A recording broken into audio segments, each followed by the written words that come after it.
Cumprimento a todos os meus irmãos com a paz de Jesus. Um feliz sábado para vocês. Seja bem-vindo a esta live do dia 9 de abril. Nós vamos estudar hoje mais uma profecia do Apocalipse com vocês. Vamos orar antes de começar. Pai querido que estás nos céus, na tua presença nesta manhã nos encontramos, humildemente nos curvamos diante do Senhor, Deus, Criador dos céus e da terra.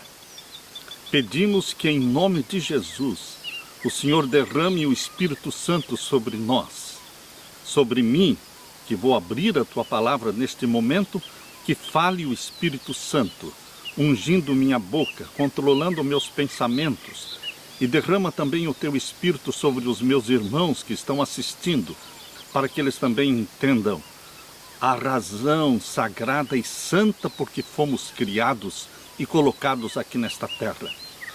Dá-nos a tua bênção, Pai querido, em nome de Jesus. Amém.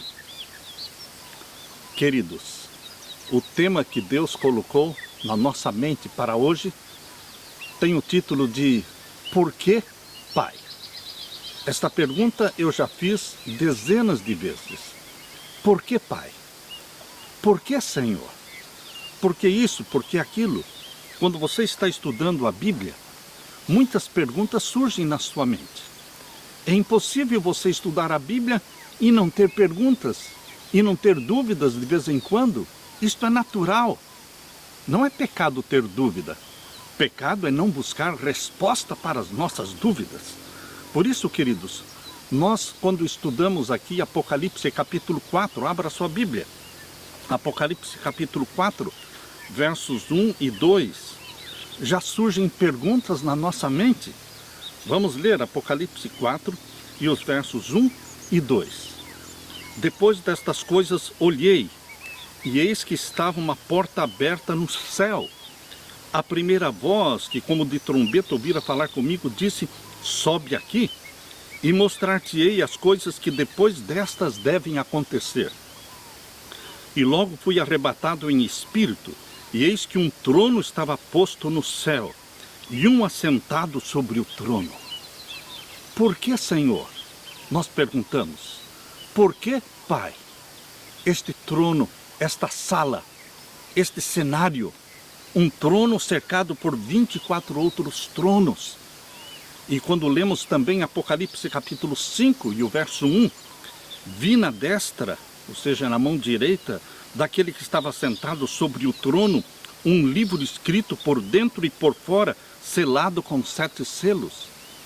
Por que, Pai, este livro selado com 7 selos? E por que o Senhor não pode abrir este livro? Queridos, as cenas aqui reveladas para João no Apocalipse mostram uma porta aberta que lhe permite ver a grande sala do juízo e o grande trono onde está sentado Deus Pai.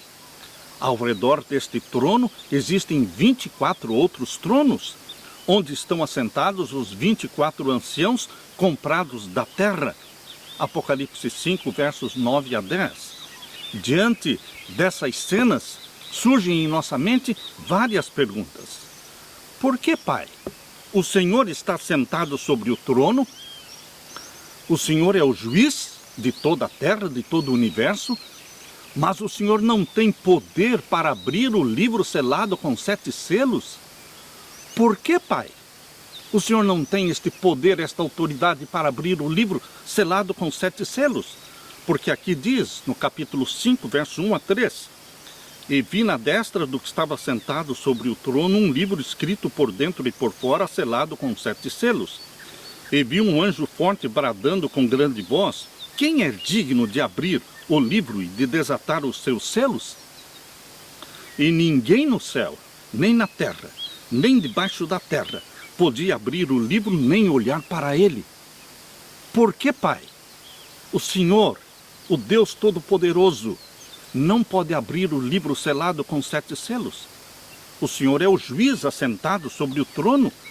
Por que, Pai, o Senhor não pode julgar ninguém? Por que, Pai, o Senhor transferiu para Deus o Filho, Jesus Cristo, o poder e a autoridade de julgar? quando o Senhor deveria julgar. Por quê? Vamos ler então, queridos, o que Deus diz em João capítulo 5 e o verso 22. Abra sua Bíblia no Evangelho de João, capítulo 5 e o verso 22. Aqui nós lemos: e também o Pai a ninguém julga, mas deu ao Filho todo o juízo. Por quê, Pai? O Senhor não pode julgar ninguém e deu ao Filho todo o juízo? Muitas perguntas vão surgindo em nossa mente à medida que vamos estudando a palavra de Deus. Por que, Pai, o Senhor Deus Todo-Poderoso, Onisciente, tendo a presciência divina, conhecendo o fim desde o princípio e sabendo que Adão e Eva iriam pecar, por que, Senhor, eles foram criados? O Senhor já sabia que eles iriam pecar. Por que os criou? Outra pergunta que surge na nossa mente: por que, Pai, Satanás é chamado de Lúcifer? Lúcifer quer dizer portador de luz. Por que este nome Lúcifer? Por que, Pai, sendo Lúcifer o mais poderoso e mais lindo, o mais inteligente de todos os anjos no céu, por que ele não era o chefe dos anjos? Por que, Pai, ele não era o arcanjo? Na organização da igreja, geralmente o chefe dos pastores precisa ser um pastor. Geralmente eles escolhem um presidente entre os pastores para ser o chefe dos pastores, mas ele é pastor.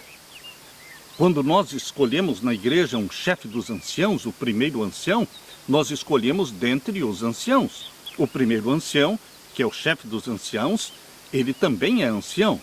Quando escolhemos o chefe dos diáconos, ele é escolhido entre os diáconos. E por que o chefe dos anjos não é um anjo? Por que, Pai, Jesus é chamado o arcanjo, o chefe dos anjos, quando ele não é anjo? Não existem arcanjos, só existe um arcanjo. Existe Miguel, o grande príncipe, aquele que se levanta pelo seu povo. Miguel é o nome de guerra do nosso Senhor Jesus Cristo. Sempre que a Bíblia mostra Jesus batalhando, guerreando contra Satanás, usa o nome Miguel. Queridos, nós lemos em Apocalipse, Apocalipse capítulo 14, versos 6 e 7. Abra sua Bíblia, Apocalipse 14 e os versos 6 e 7. Aqui nós lemos: e vi outro anjo voar pelo meio do céu, e tinha o evangelho eterno para o proclamar aos que habitam sobre a terra, e a toda nação e tribo e língua e povo, dizendo com grande voz: temei a Deus e dai-lhe glória, porque vinda é a hora do seu juízo. E adorai aquele que fez o céu e a terra e o mar e as fontes das águas. Por quê, Pai? O juízo não é meu, não é nosso, mas a Bíblia diz que é o seu juízo. Por que o Senhor está sentado como se fosse um réu? Por que o Senhor está sendo julgado? Pai querido, quem ousou levantar acusações contra o Deus Todo-Poderoso, o Santo dos Santos? Por que, Pai, o profeta João, aqui em Apocalipse capítulo 5, chorava muito? Por que ele estava chorando por ninguém poder abrir o livro? Nós lemos aqui em Apocalipse capítulo 5 e o verso 4. E eu chorava muito, dizia João, porque ninguém for achado digno de abrir o livro, nem de o ler, nem de olhar para ele. Por que João estava chorando tanto? Porque ninguém poderia abrir o livro. Que conteúdo existe neste livro? Quão importante é este livro? Outra pergunta que vem à nossa mente, quando lemos Isaías capítulo 14, abra sua Bíblia. Em Isaías capítulo 14, vamos ler os versos 12 a 14. Isaías capítulo 14 e os versos 12 a 14. A pergunta que vem à nossa mente é: por que, Pai? Satanás é aqui em Isaías 14, 12 chamado de Estrela da Manhã. Por que este título Estrela da Manhã é usado para Satanás aqui em Isaías 14, 12? Vamos ler. Como caíste do céu, ó estrela da manhã, filha da alva? Como foste lançado por terra, tu que debilitavas as nações? E tu dizias no teu coração, eu subirei ao céu, acima das estrelas de Deus exaltarei o meu trono, e no monte da congregação me assentarei da banda dos lados do norte. Subirei acima das mais altas nuvens e serei semelhante ao Altíssimo. Por que, Pai, Satanás é chamado estrela da manhã? Queridos, Jesus Cristo diz que ele é a estrela da manhã. Quando você abre a palavra de Deus em Apocalipse 22, abra sua Bíblia. Apocalipse capítulo 22 e o verso 16. Aqui é o próprio Jesus que diz, eu sou a verdadeira estrela da manhã. Vamos ler. Apocalipse 22, verso 16. Eu, Jesus, enviei o meu anjo para vos testificar estas coisas nas igrejas. Eu sou a raiz e a geração de Davi, a resplandecente estrela da manhã. Queridos, quando Jesus Cristo diz que ele é a resplandecente estrela da manhã, então por que em Isaías 14, onde Deus o Filho, Jesus, está dialogando com Satanás, e ele diz, como caíste do céu, ó estrela da manhã, Isaías 14, 12. Queridos, quando nós lemos Apocalipse 22, 16, e comparamos com Isaías 14, 12, nós entendemos. A verdadeira estrela da manhã, Jesus Cristo, está conversando e dialogando com a falsa estrela da manhã, Satanás. Ele desejava a posição que era de Jesus. Ele invejava a posição que era de Jesus. Ele queria ser a estrela da manhã. E Jesus então pergunta para ele, Isaías 14, 12, como caíste do céu, ó estrela da manhã? Você que dizia que era a estrela da manhã, você que queria para si mesmo esta posição que é minha, como você caiu do céu? Como foste lançado para a terra? Queridos, nós lemos no livro Patriarcas e Profetas, na página 16 até a página 18. Eu vou ler para vocês, Patriarcas e Profetas, página 16 em diante. Aqui diz, Lúcifer consentiu que prevalecessem os seus sentimentos de inveja para com Cristo e se tornou mais decidido. Disputar a supremacia do Filho de Deus. Está percebendo o que Deus revelou para a sua serva, Ellen White? Aqui, Deus mostrou em visão para ela que Satanás estava disputando a supremacia do Filho de Deus. Ele queria ocupar a posição de Jesus no céu. Desafiando assim a sabedoria e o amor do Criador, tornara-se o propósito deste príncipe dos anjos, que era Satanás, que abaixo de Cristo era o primeiro dentre os exércitos de Deus. O Rei do Universo convocou os exércitos celestiais perante ele, para que em sua presença apresentasse a verdadeira posição do seu Filho, e mostrou a relação que este mantinha para com todos os seres criados. O Filho de Deus partilhava do trono do Pai, e a glória do ser eterno existente por si mesmo rodeava a ambos. Em redor do trono reuniam-se os santos anjos em uma multidão vasta e inumerável, milhões de milhões e milhares de milhares, conforme Apocalipse 5:11. Perante os habitantes do céu, reunidos, o Rei, ou seja, Deus o Pai, declarou que ninguém, a não ser Cristo, o unigênito de Deus, poderia penetrar inteiramente em seus propósitos, e a ele foi confiado executar os poderosos conselhos da sua vontade.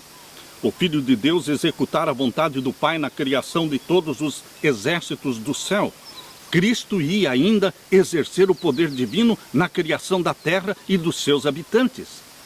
Os anjos alegremente reconheceram a supremacia de Cristo e, prostrando-se diante dele, extravasaram seu amor e adoração. Lúcifer curvou-se com eles, mas em seu coração havia um conflito estranho, violento. A verdade, a justiça e a lealdade estavam a lutar contra a inveja e contra o ciúme. Achou-se repleto de orgulho por sua própria glória. Voltou-lhe o desejo de supremacia e uma vez mais condescendeu com a inveja de Cristo. Ele, Satanás, se gloriava em seu fulgor e exaltação e aspirava a ser igual a Deus. Era amado e reverenciado pelo exército celestial Anjos se deleitavam em executar suas ordens, e estava ele revestido de sabedoria e glória mais do que todos os outros anjos. Contudo, o Filho de Deus era mais exaltado do que ele, sendo um em poder e autoridade com o Pai. Partilhava dos conselhos do Pai, enquanto Lúcifer não penetrava assim nos propósitos de Deus. Por quê? Perguntava este poderoso anjo, Satanás. Deveria Cristo ter a primazia? Por que é ele mais honrado do que Lúcifer? Deixando seu lugar na presença imediata do Pai, Lúcifer saiu a difundir o espírito de descontentamento entre os anjos. Queridos, ele invejava a posição de Cristo. Por isso, nós podemos entender o diálogo de Isaías 14, 12 a 14, onde o próprio Jesus Cristo, a estrela da manhã, diz: como caíste do céu, ó estrela da manhã. Pela primeira vez no céu e em todo o universo, foi difamado o caráter do Pai. Lúcifer não aceitou a posição que Deus o Pai dera para o seu filho, e a justiça do Pai foi colocada em dúvida. Nunca mais o céu seria o mesmo. O Pai não se defendeu das acusações e calúnias feitas por Satanás, mas o Filho se levantou em defesa do Pai, e é exatamente isso que a Bíblia explica em Apocalipse capítulo 12, verso 7 até o verso 9. Apocalipse 12, verso 7 até o verso 9. E houve batalha no céu, Miguel e os seus anjos batalhavam contra o dragão, e batalhava o dragão e os seus anjos, mas não prevaleceram, nem mais se achou o seu lugar no céu. E foi precipitado o grande dragão, a antiga serpente, chamado o Diabo e Satanás, que engana todo mundo. Ele foi precipitado na terra e os seus anjos foram lançados com ele. Queridos, Satanás foi lançado para o planeta Terra antes da criação de Adão e Eva. Antes da semana da criação. Queridos, o planeta já existia, mas era sem forma e vazio. Havia trevas sobre a face do abismo.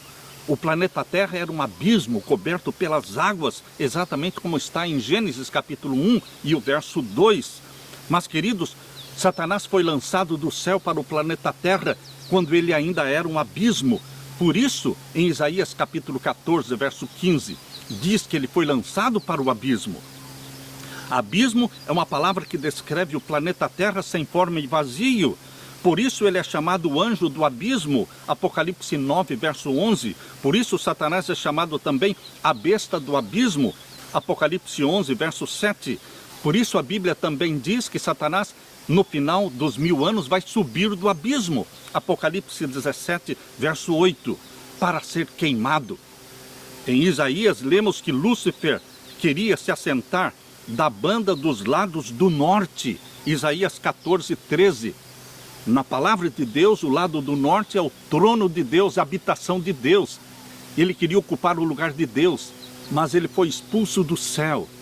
E então ele escolheu um outro lugar. Queridos, ele escolheu o leste. Todas as falsas religiões no nosso mundo, elas adoram voltados para o leste, o nascente do sol, adoração ao sol.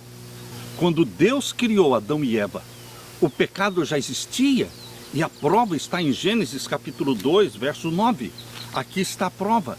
No 6º dia, quando Adão e Eva foram criados, Deus mostrou para eles, ali no centro do jardim, a árvore da vida, e mostrou também a árvore da ciência do bem e do mal. A árvore da ciência do bem e do mal explicava a expulsão de Satanás, que já existia o pecado. Nós lemos em Gênesis 2, 9. E o Senhor Deus fez brotar da terra toda árvore agradável à vista e boa para a comida, e a árvore da vida no meio do jardim, e a árvore da ciência do bem e do mal. Queridos, Satanás tinha sido expulso do céu. Eu posso imaginar Jesus Cristo agora criando Adão, dando forma ao corpo de Adão, que foi feito do pó da terra. E Jesus Cristo, ao olhar para aquele corpo que estava sendo criado, Jesus Cristo dizia: este será o meu corpo. Este é o primeiro Adão, ele vai cair. Eu serei o segundo Adão, que vou resgatar a família humana, mas vou também reivindicar a justiça do Deus Pai. Através da família humana, eu resgatarei a honra e a justiça do Deus Pai. No início do sermão, queridos, eu fiz uma pergunta: por que, Pai, o Senhor criou Adão e Eva sabendo que eles iriam pecar? A resposta para essa pergunta, meus queridos, é a coisa que mais me emociona em toda a Bíblia. Nós fomos criados para uma missão santa, uma missão sagrada. Fomos criados para resgatar a glória, a honra do nosso Pai Celestial. Não é esta a missão dos filhos? Honrar o Pai? Foi para isso que Jesus veio à Terra. Jesus veio para revelar o verdadeiro caráter do Pai. Por isso ele dizia: quem vê a mim, vê o Pai. Ao ser misericordioso com os pobres, carentes, pecadores, Jesus estava revelando o Pai. A família humana, criada após o pecado, foi criada com uma santa missão, para serem filhos e filhas de Deus. Deus, o Filho, escolheu o nosso corpo, o corpo humano, para que fosse o corpo dele. Ele escolheu o lar para ser o planeta Terra. Por isso, Jesus se uniu a você e a mim por laços eternos, que jamais se partirão. Ele assumiu o nosso corpo para todo sempre e viverá no planeta Terra para todo sempre. Esse planeta será exaltado acima de todos os outros mundos criados. E nós, os filhos e filhas de Deus, também seremos exaltados acima dos anjos não caídos, queridos, porque nós somos irmãos do Criador dos céus e da terra. Jesus Cristo é 100% homem, é 100% Deus, mas ele é carne da nossa carne, ele é sangue do nosso sangue. Por isso podemos entender o que Jesus disse: onde abundou o pecado, superabundou a graça de Deus. Porque esta família humana pecadora não será somente resgatada e salva, ela será exaltada acima de todos. Alguém, queridos, um dia me perguntou: pastor, então eu fui criado para ser cobaia? Se Deus já sabia que Adão e Eva iriam pecar e os criou, ele nos criou para sermos cobaias? Oh, queridos, meu querido irmão, minha querida irmã, eu respondi assim: não, nós não fomos criados para sermos cobaias. Nós fomos criados para um fim santo e sagrado, para sermos filhos e filhas de Deus, para que em nossa vida o Pai seja honrado, para que em nossa vida a santa lei de Deus, os 10 mandamentos, sejam honrados e exaltados. Ser filho e filha de Deus é uma missão santa, porque Deus prova em nossa vida que Ele é santo e que a sua lei é santa, justa e boa. Satanás odeia Deus e Satanás odeia a santa lei de Deus, mas Deus tem na terra filhos e filhas que amam a Deus e amam a sua santa lei. Guardam o santo sábado e não guardam o domingo, porque o sábado, o 7º dia da semana, revela nossa missão na terra, revelar diante do mundo inteiro quem é o Criador dos céus e da terra, quem criou e sustém o mundo. Por isso Satanás odeia os que guardam os mandamentos de Deus. Isso está claramente revelado em Apocalipse 12, 17. Abra sua Bíblia, Apocalipse capítulo 12 e o verso 17. Aqui nós vamos ler: e o dragão irou-se contra a mulher e foi fazer guerra ao resto da sua semente. O dragão é Satanás e o resto da semente da mulher é o remanescente fiel de Deus que está na terra. Quem são estes remanescentes de Deus que estão na terra, sendo odiados por Satanás, mas sendo amados por Jesus Cristo? Aleluia! Quem são eles? Aqui diz o finalzinho do verso 17: os que guardam os mandamentos de Deus e têm o testemunho de Jesus Cristo. Aleluia! Deus tem um remanescente formado por filhos e filhas de Deus que foram gerados pelo Espírito Santo, receberam a natureza santa de Jesus Cristo, e o prazer deles é obedecer o Pai, exaltar o Pai, exaltar a lei do Pai.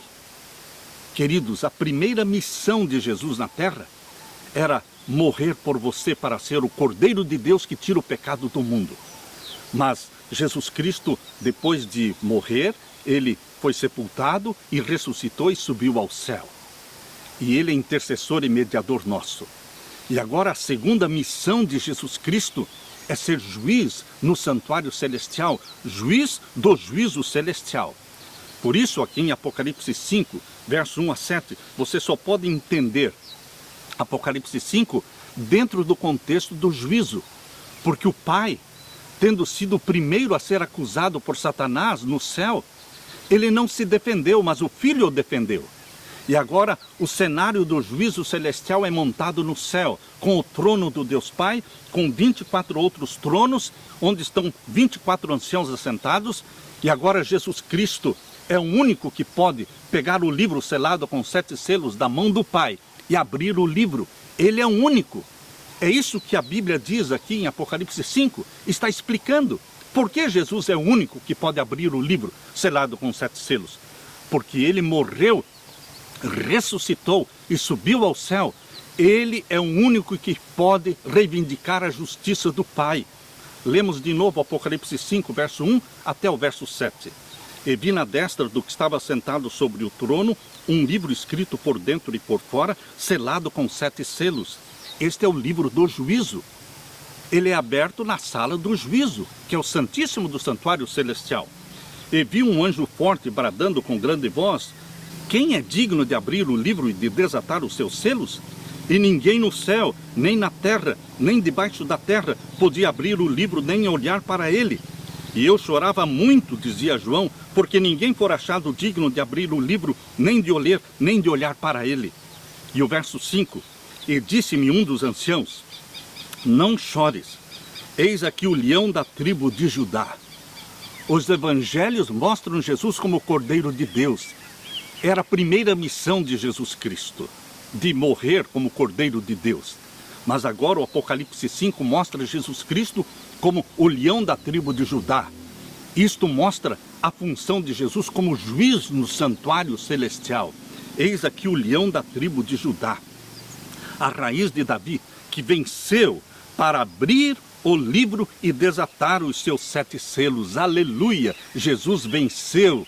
Jesus pode abrir o livro selado com 7 selos. E o verso 6, e olhei, e eis que estava no meio do trono e dos 4 seres viventes, e entre os anciãos um cordeiro, como havendo sido morto, e tinha 7 pontas e 7 olhos, que são os 7 Espíritos de Deus enviados por toda a terra. E veio, verso 7, presta atenção no verso 7, e veio, quem veio? Jesus Cristo. E veio e tomou o livro da destra do que estava sentado no trono.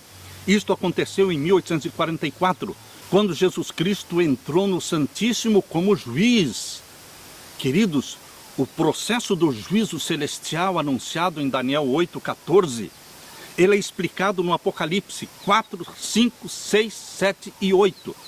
Todos estes capítulos do Apocalipse revelam e explicam o processamento do juízo celestial em 7 fases, exatamente como explicados nos 7 selos, no livro selado com 7 selos. E Jesus Cristo veio ao Pai no Santíssimo e recebeu o livro selado com 7 selos da mão do Pai. Isto aconteceu no final dos 2300 anos, em 1844, e veio e tomou o livro da destra do que estava sentado no trono. E queridos, o processamento do juízo é explicado pela abertura de cada um dos selos. Cada selo que é aberto mostra um grupo de homens e mulheres, de filhos de Deus, que estão sendo julgados no juízo celestial. Queridos, por isso João capítulo 5, verso 22 diz que o Pai a ninguém julga, porque ele está ali para ser defendido pelo Filho. Jesus Cristo foi constituído o juiz. O Pai a ninguém julga, mas deu ao Filho o poder de julgar. João capítulo 5, verso 22. Jesus defende o Pai e para isso ele usa vidas humanas. A primeira vida humana que Jesus usa é a sua própria. Jesus usa a sua própria vida humana de 33 anos na terra para defender o Pai, para exaltar o Pai, a justiça do Pai e a santidade da lei do Pai. Mas, queridos, Jesus usa também vidas humanas que foram geradas pelo Espírito Santo também. Não foi só Jesus gerado pelo Espírito Santo. Jesus foi gerado pelo Espírito Santo no ventre materno. Mas você e eu também fomos gerados pelo Espírito Santo. Quando aceitamos a Jesus como nosso Salvador, passamos pelo nascimento, nascemos da água e do Espírito. Somos novas criaturas porque fomos gerados pelo Espírito Santo. E Jesus usa no juízo celestial vidas humanas transformadas pela graça de Deus e que encontram regozijo e alegria na santa lei de Deus. Enquanto Satanás e o mundo odeiam a lei de Deus, os santos filhos de Deus a amam e a obedecem. Eles dizem com alegria o que está em Salmos 119, verso 97. Ó, quanto amo a tua lei! É a minha meditação todo o dia. Salmos 119, verso 97.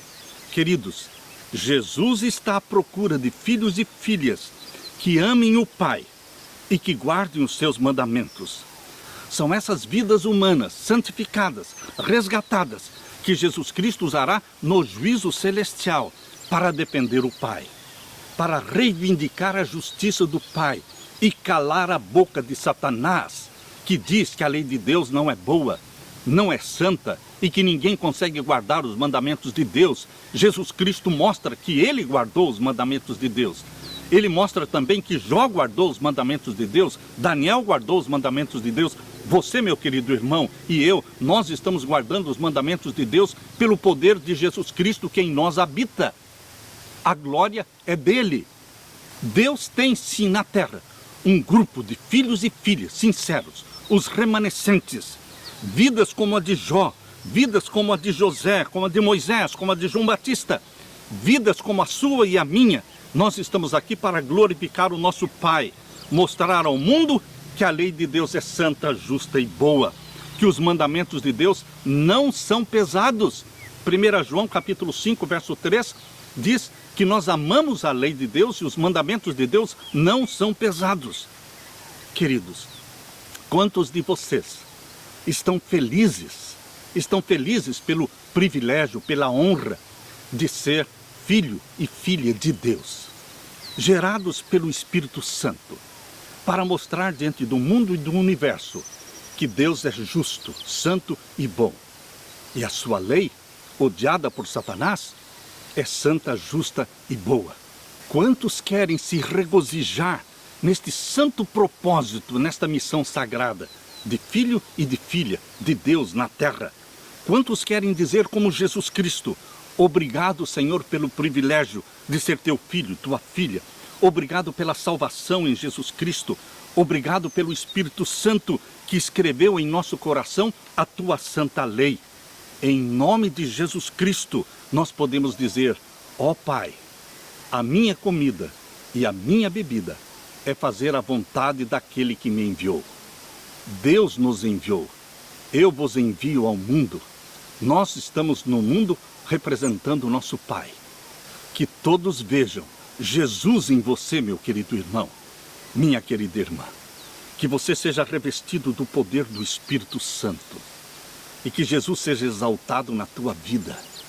E que você exalte a santa lei de Deus, a norma do juízo celestial. Jesus Cristo voltará a esta terra, muito em breve, para buscar os remanescentes fiéis, os santos do Altíssimo.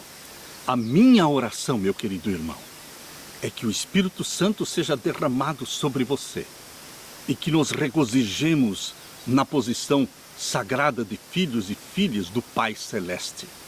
Eu deixo com você esta mensagem de conforto, de esperança. Eu deixo com vocês a paz de meu Jesus. Amém.